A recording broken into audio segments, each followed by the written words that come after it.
Well, I must say, I gotta say, I do not feel like snapping before I start a video today. Not this time. So, it's No Makeup Monday on whatever day it is today, and also it's no bra season every season. So, yeah, really the only time that I can make this video is when I am alone in the house, like right now. My family understands. They know, not what I'm gonna say right now, obviously, but they know that I've talked about this before with them. I just don't think that they would appreciate it nor like it if I talk to a camera about this, talk to people about this. Some people know, some people understand. I don't think they want me to record this, but hey, if I can record it in my journal, I can record it for you guys. So, I have notes here that sound so nerdy and dorky. That's very me. My ADD has been real bad, and you can see that on these pages, on the note card, and on the piece of paper.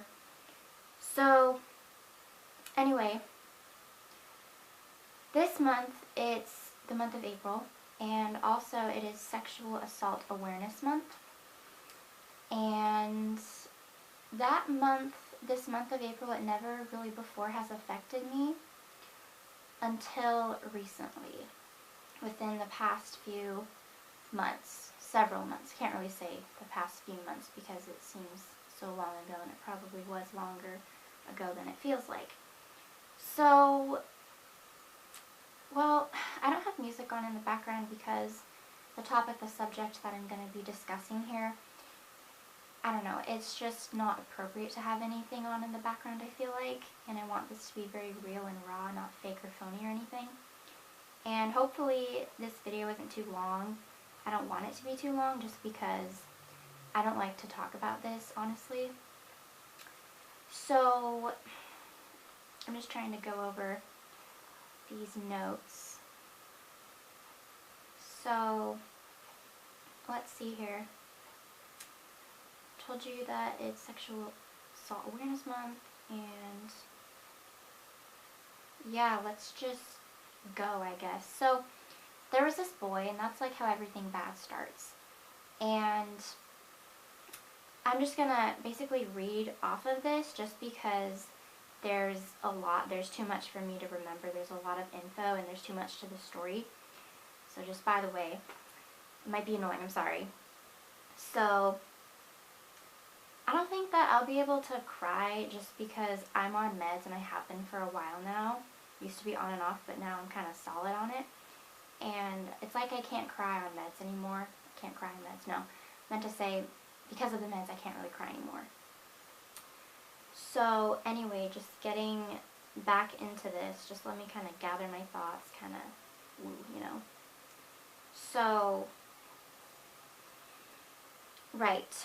Let's just go, I guess. Hopefully I don't get emotional. I don't want to. Okay. So I have the rest of this story saved on a Word file on my laptop, and my sister Haley told me to delete it, to get rid of it, to say goodbye to it. I just can't seem to right now, and I don't think I'll ever be able to. So can't do that right now, can't do it yet, if ever. And it's just, in her own eyes, in her personal opinion, it's unhealthy to hold on to something like that, to keep that. But I can't let it go right now. I have to reflect on it, which is terrible, awful. That's a terrible, awful thing to say. I try to forget, but at the same time, I want to go back and see what I did wrong and see what he did wrong and try to fix it in my head. Makes no sense at all whatsoever. Anyway, so yeah, there's always more to the story. I'm just going to be telling you some of it. This is really all I want to share. This is all I feel comfortable sharing. And the full story is for me to know, not everyone else to know. Though, of course, some people do know some of the story. Some know some. And I'm not doing this, I'm not talking to you guys about this, about my personal story, so that I can get sympathy, so that you guys can feel bad for me or feel sorry for me. The purpose of this video is to solely share some of my story and hopefully help someone. Even if it's one human being, I just hope to help. And this video is more serious than not, which is so not me. So already I feel fairly uncomfortable. And a disclaimer, a warning, you might be triggered if this has affected you or someone you know or love and care about.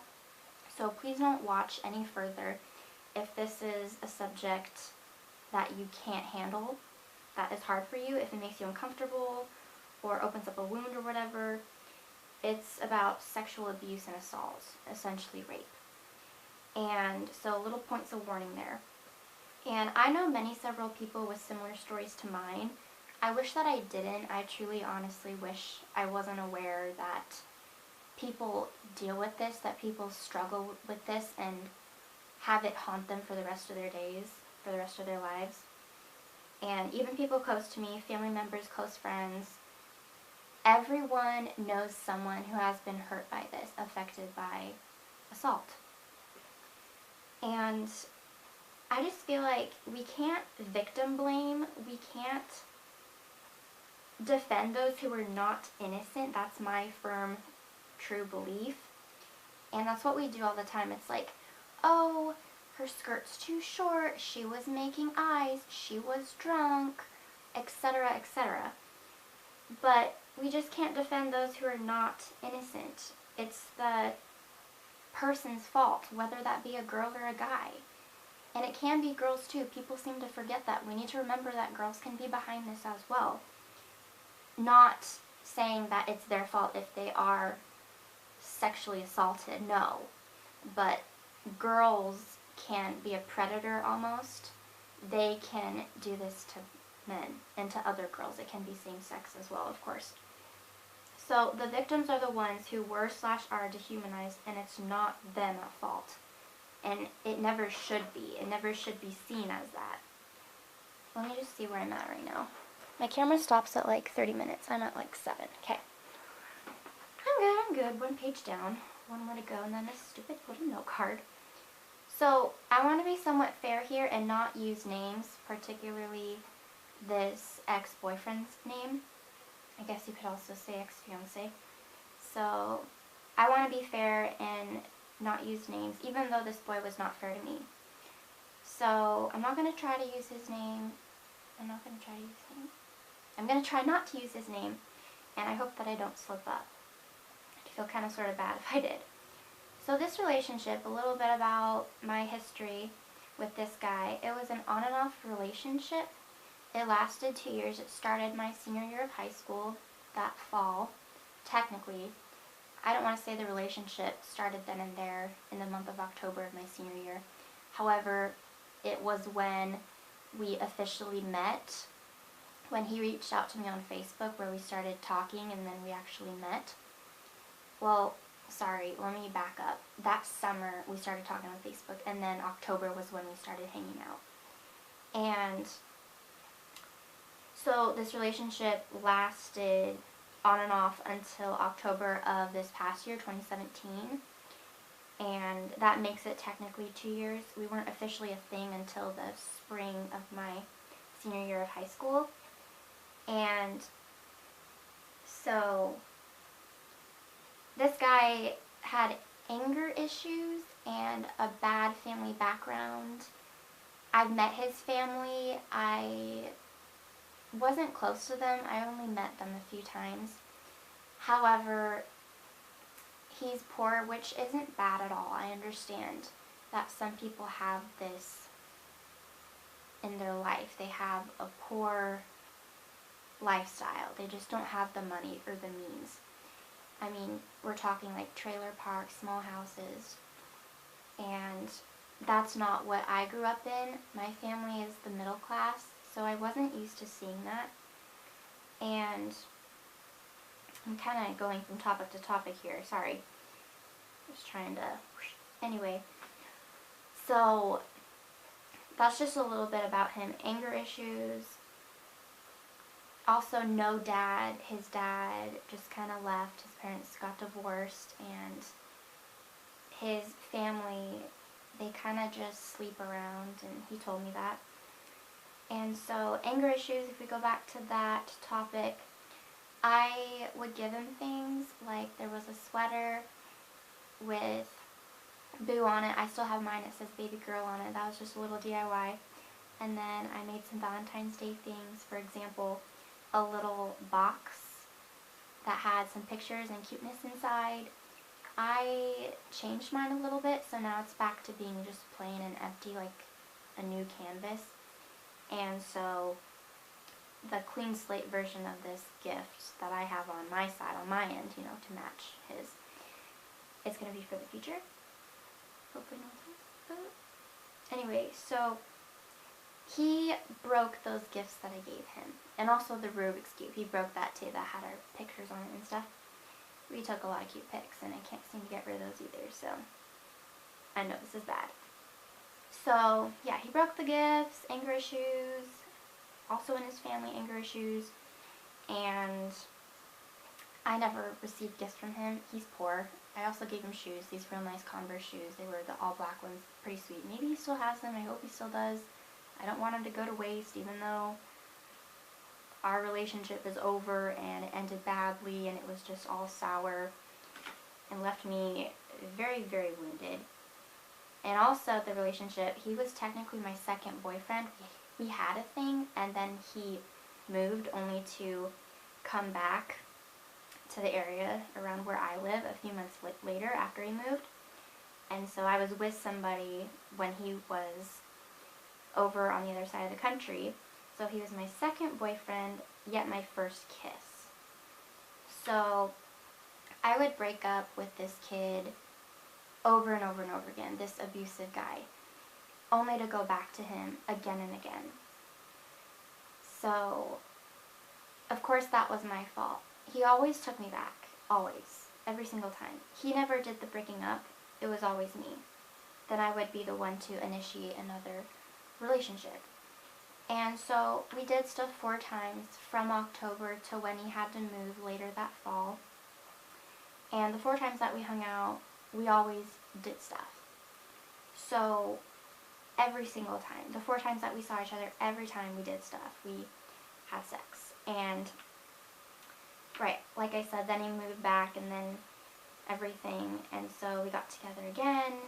And before I started dating this other kid, before he moved, or maybe he was during the move, maybe during the move he said this, he told me that he loved me, he texted me that, and so, anyway, I only saw the good in him, and I still love him, and I shouldn't. That's what I do. I always see the good in people. I try to overlook the bad, if I even see it at all, and that's how it was with him. I mean, there were so many signs, so many obvious problems in front of me, these red flags everywhere, and I just chose to ignore them because he was technically my first love. He was my first kiss, my first person, guy, almost boyfriend, kinda, sorta, not really. And I lost my virginity to him, so it was just everything, a whirlwind of emotions because of that. And I still think about him every day still, and I wonder if he does the same, you know, if it's the same for him. And everyone says that he was no good for me, and that he used me, and that he raped me, and it's so weird to say that. It's weird to say I was raped. Like, I'm Emily McAllister and I was raped. Like, that's so weird. I couldn't say that for a long time. I couldn't even think that for a long time.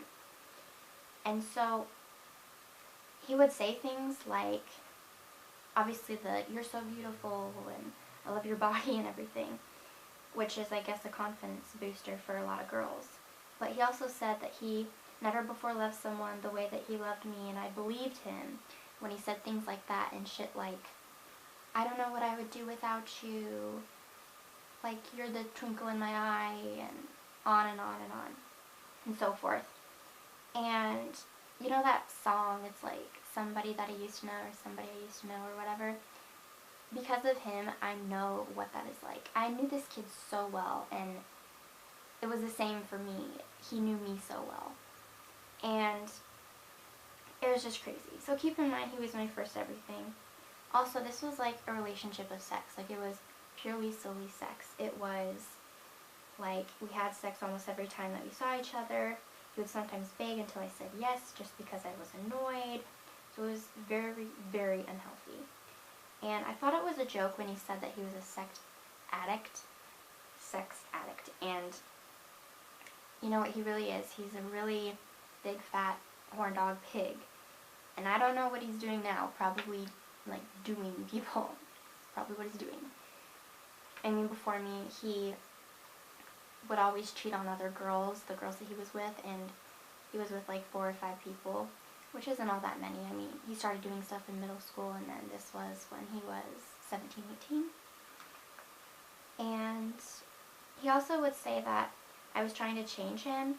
I mean, he dropped out of high school. He was a high school dropout. He didn't get his GED yet. He didn't really have jobs. I mean, he had like a janitor job, and that was seriously like the only job he ever had. He was going to do a construction job and be the youngest on the team or whatever. He found out that he could do this through a family friend, or at least a family friend who knew him thought that it would be a good job for him. So he was kind of like in the doorway, like he had his foot through the door. And he is living with his mom and grandma, or at least he was before. Sometimes they would get in real big fat fights, and he would have to live out either with friends or technically on the street even. And drugs, pot, and drinking. He was technically a druggie, probably still is now, and he likes his pot, he likes his weed. And drinking, he would drink sometimes, and he would create his own drinks. And also, he's a year younger than me, by the way. I don't know if I said that. So we were in the same grade until he dropped out, and I guess we would have been in the same grade if he didn't. So there's that. And just a few more things to discuss. The time. Okay, 16, 17 more minutes. Let me make sure this is the right side. I kind of have an order to this. I kind of don't. Okay. So I would sneak out to go and see this guy. This would be during track and cross country. So I would miss practice sometimes in order to go and see him. Because obviously I didn't want my parents to know this. And they found out sometimes. I told my cousin who told my sister what was going on, that I had a boyfriend. And so yeah, cousin told my sister, and my sister made me tell my parents, or else she would do it herself. And so yeah, I would go sneak out. I would go in the middle of the night sometimes and take the family car. Saying this just makes me feel so terrible. I just feel so awful. So I'd take the car, and it was my parents' car, and I would go across town to go and see him. And usually I would see him at a trailer. Sometimes he would just come to the car. And almost every single time we would do stuff. Ugh, such an ass, this boy. And I would also bring him food sometimes, just because, like I said, he's so poor. And he couldn't really afford much, even food sometimes. So I kind of would raid my own fridge and steal from my own fridge for other people like him. Well, only him. And it's crazy though. I met his friends before, and it was one time in the middle of the night where we were hanging out all together with his friends. And I almost enjoyed myself, and just the act of leaving the house in the middle of the night without permission, just sneaking out, just the whole thing. It was a rush, and I'm a person who has been psychotic. I have both bipolar and schizophrenia, and so I loved that because I was on only herbs and supplements, and I wasn't taking meds during this time, during my senior year of high school when all this was going on. And so it was just such a rush. I didn't really like his friends, and they were off and different, but at the same time I loved them because they're so different and off and polar opposite of my life, and how I'm a church-going girl and a lot of my friends go to church and they have uptight rules and values that they follow and live by. These kids were just so different and even wild, and I'm a free spirit. I am different from my family in that way, but not to that extreme, not to the level that these kids were at. But yet it was such a rush, and I kind of miss that. That sounds so off, just off the wall and unbelievable, yet that's just me. I would have the windows down, the music blasting, middle of the night, going there, going back. And I lived with him for 4 days actually. It was December of 2016. And I quit my job just a few days before, and I was like, yeah, I'm going to live with my friends, when my boss was asking the reason as to why I was quitting. And really, I was going to be living with him. And so that lasted only 4 days because my parents were concerned. They were worried. I technically ran away from home in the middle of the night, and his mom and him, they picked me up on that December, I guess, middle of the night, day thing, whatever, morning. And so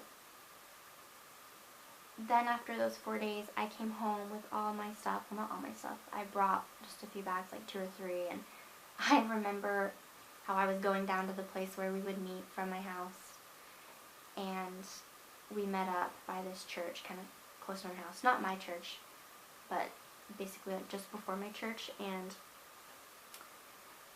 yeah, so I just remember carrying the bags, and I have to go back and forth because they were just so heavy, and it's almost humorous. It's kind of hilarious, honestly, just the whole thing, just how stupid I was, and just everything about this whole thing. And then I would shower and bathe like 4 to 5 times a day for a while, just because I felt so dirty. I just felt so gross. Just nastiness was inside of me and all over me, just because of the way that he treated me and the things that would happen. I mean, he would get me drunk, and he would beg, and he just wouldn't stop. And the most that we had done stuff, it was 8 times a day, I counted. And that was how it was when I lived with him, when I was under his roof, when I was in that room, in his room. And my parents, they are LDS. They, you know, they're my parents, and you don't sleep with people before you get married. You are a church-going girl, you're a good girl in my house, and if I live under their roof, I need to abide by their rules and do what they say and what they ask. And so, yeah, I just did a big oopsie and whoopsie. So, yeah. And then he just wouldn't stop, and he would beg so much. And because of all that, just because I was so used and abused, and because our relationship was strictly only sex, it was just, I decided to sleep around a little bit after with strangers, and it was always that one stupid thing like Tinder.